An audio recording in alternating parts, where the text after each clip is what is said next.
என் செல்ல பிள்ளையே, உனக்கான ஒரு நல்ல செய்தியை கூறவேதான் உனக்காக இவ்வளவு நேரம் காத்திருக்கின்றேன்.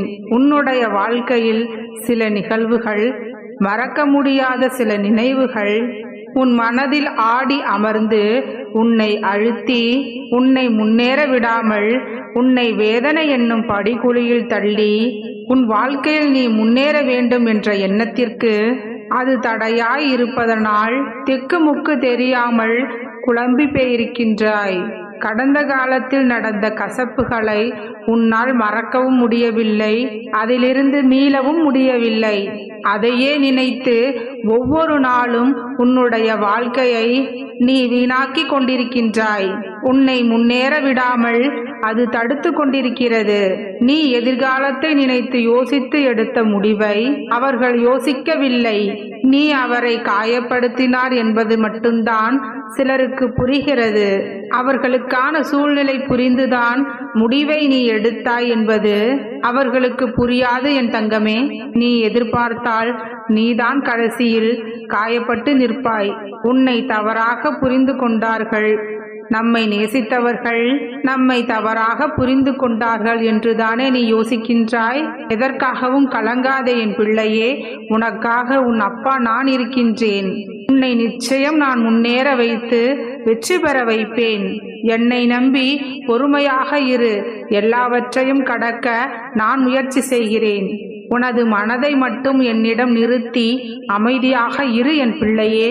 பிறகு உனக்கு நடப்பது எல்லாம் நல்லதாகவே நடக்கும். நான் உன்னுள் இருக்கும் பக்தியை கண்டு வியந்து கொண்டிருக்கின்றேன்.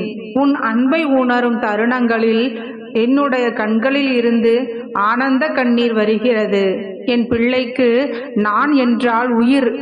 என் மீது அளவு கடந்த அன்பும் நீ வைத்திருக்கின்றாய். உன்னிடம் உன் தகப்பனான நான் எதிர்பார்ப்பது இன்னும் சற்று நாள் பொறுமையுடனும் நம்பிக்கையுடனும் காத்திரு. உனக்கான பரிசை நான் நிச்சயம் தருவேன். உனக்கு அம்மாவாகவும் அப்பாவாகவும் எப்பொழுதும் நான் இருப்பேன்.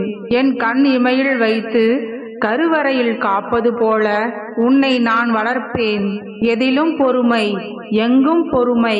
உன்னிடத்தில் நல்ல பண்புகளையும் நானே உனக்கு கொடுப்பேன்.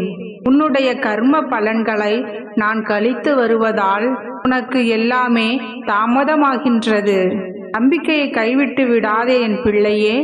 என்னை முழுமையாக நம்பு. உன்னை யார் கைவிட்டாலும் நிச்சயம் நான் உன்னை கைவிட மாட்டேன். உனக்கான நல்லதை செய்யாமல் நான் ஓயவும் மாட்டேன். நீ நிச்சயம் நன்றாக இருப்பாய். உன்னுடைய வாழ்க்கை செம்மையாக மாறப்போகிறது. இரவும் பகலும் என்னையே நினைத்து கொண்டிருக்கின்றாய். பின்பு எப்படி நான் மட்டும் உன்னை அப்படியே விட்டு விடுவேன்? நீயே உன்னை தாழ்த்தி கொள்ளாதே என் பிள்ளையே. எதுவும் என்னால் முடியாது என்று சொல்லாதே. உன்னுடைய அருமை இப்பொழுது உனக்கு தெரியாது. அதை நீயே புரிந்து கொள்ளும் நாள் உனக்கு சீக்கிரமாகவே வரும். அப்பொழுது நீ நினைத்த வாழ்க்கை, வரம், நலம் எல்லாமே உனக்கு சுகமாக அமையும். இது உன் தந்தையின் சத்திய வாக்கு. வாழ்க்கையை அனுபவித்து வாழ் என் பிள்ளையே. அதற்கு தடையாக உள்ள கஷ்டங்களையும் பிரச்சனைகளையும் வேறு விதமாக திருப்பி எல்லாவற்றிலும் சம்பூர்ணமாக வாழ வேண்டும் என்பதே என்னுடைய விருப்பம். என்னுடைய விருப்பம் உன்னுடைய வாழ்க்கையில் நடைமுறைக்கு வர வேண்டும் என்றால் நான் உன் மனதில் ஆழமாக பதிந்திருக்க வேண்டும். உன்னுடைய மனதில் இருப்பதை எப்படி அறிந்து கொள்ளலாம் என்று நீ கேட்கலாம். எந்த மனதில் அமைதியும் சாந்தமும் நிலவுகின்றதோ, எந்த மனம் எப்பொழுதும் அன்பினால் நிறைகின்றதோ, எந்த மனம் எப்பொழுதும் பொறுமை காக்கின்றதோ, எந்த மனம் அனைத்தையும் சகிக்கின்றதோ, அந்த மனதில் உன்னுடைய தந்தை நிச்சயமாக இருக்கின்றார். உன்னுடைய வீட்டில் நிச்சயமாக குடிகொண்டு இருப்பேன். சில நேரங்களில் கஷ்டம் கலங்க செய்யும், வேதனை வியக்க வைக்கும், பிரச்சனைகளில் மூழ்கடிப்பது போல் தெரியும். இதனால் திகைக்க கூடாது. எதையும் முன்ஜென்ம வினை என்று நினைத்து கொண்டு இனி வரும் நாட்களில் நாம் நன்றாக இருப்பதற்காக இந்த நிலைமையை நமக்கு நம் அப்பா கொடுக்கிறார் என்று அதை நீ ஏற்றுக்கொள்ள வேண்டும் என் பிள்ளையே. என் மீதான உன்னுடைய நம்பிக்கை எந்த அளவிற்கு இருக்கின்றதோ அத்தனை விரைவில் உன்னுடைய வேண்டுதல்கள் அனைத்தும் நிறைவேறும். சிறிதும் ஐயமின்றி என்னுடைய அப்பாவிடம் வேண்டுதல்களை வைத்து விட்டேன். நிச்சயம் அது நிறைவேறியே தீரும் என்று நம்பிக்கையோடு இரு. உன்னுடைய நேர்மறையான எண்ணங்களும் செயல்களும் உன்னுடைய வேண்டுதல்களை பலிக்கச் செய்யும். எனவே இந்த நம்பிக்கையை மட்டும் கைவிட்டு விடாதே என் பிள்ளையே. நல்லது தானாக நடக்கும். இந்த கருப்பன் இருக்க பயம் ஏன்? இப்பொழுது சில காலமாக உன்னுடைய மனதில் சில 1000 கேள்விகள் உன்னுடனே உலாவிக் கொண்டிருக்கின்றது. ஏன் இப்படி நடக்கின்றது? எதற்காக இத்தனை கஷ்டங்கள்? நான் ஏன் பிறந்தேன்? எதற்காக அப்பா என்னை படைத்தீர்கள் என்று புலம்பிக் கொண்டே இருக்கின்றாய். என் பிள்ளையே, உன்னுடைய புலம்பல்கள் உனக்கான தீர்வாக அமைந்துவிடும் என்று நீ நினைக்கின்றாயா? நீ மனமுடைந்து இப்படி புலம்பிக் கொண்டே இருந்தால் உனக்கான பிரச்சனைகளும் மன உளைச்சலும் தீரப்போவதில்லை என் பிள்ளையே. அது மிகவும் அதிகமாகத்தான் செய்யும். இவ்வாறான சூழ்நிலைகள் உனக்கு மன உளைச்சலை அதிகரிக்கும். அதனால் உன்னுடைய நிம்மதிகளை தேவையில்லாதவற்றை சிந்தித்து அதனை கெடுத்து கொள்ளாதே. உனக்கு வரவேண்டிய நேரத்திற்கு எல்லாம் நல்லபடியாகவே வந்தடையும். அதற்கான காலமும் நேரமும் நெருங்கிவிட்டது. ஏக்கங்கள் கொள்ளாதே என் பிள்ளையே. அது உன்னை வெறுமையாக்கிவிடும். நமக்கென்று நம் அப்பா தரும் எல்லாம் நல்லதற்கே என்று நீ நம்பு. நல்ல விஷயங்கள் சில நேரங்களில் கிடைக்க தாமதமாகலாம். ஆனால் அது நிச்சயமாக தப்பாது. உனக்கு கண்டிப்பாக நல்லதே நடக்கும்.